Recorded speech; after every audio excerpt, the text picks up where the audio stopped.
What is the importance of multilingualism?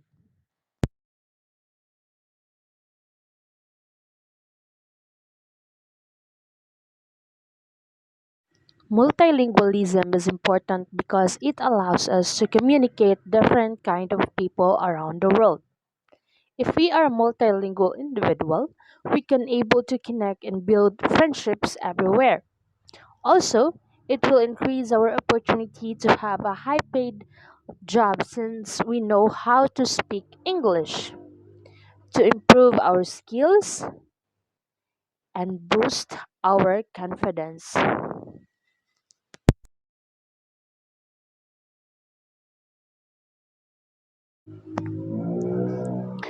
Ang multilingualism ay mahalaga sapagkat ito ay nakakapag-ugnay ng mga iba't ibang tao na may sariling wika o lengguwahe.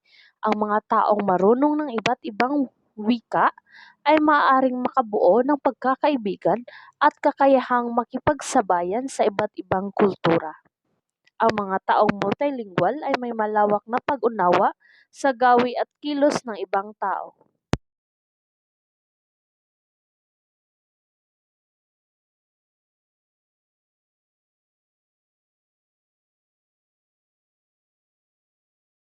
Importante ang multilingualism kay ang tawo nga usa ka multilingual nga kaya mosabot og maistorya sa bisan unsa or daghan nga lengguwahe kay makasabot ra siya sa ubang tawo. Ug tungod niini, dili kini mamahimong babag sa pagkailhanay ug pagkaamiguhay sa usag-usa. Ug tungod sad nga kahibalo mo English, mamahimong adunay mga oportunidad nga maghatag natog dakong benepisyo sa umaabot.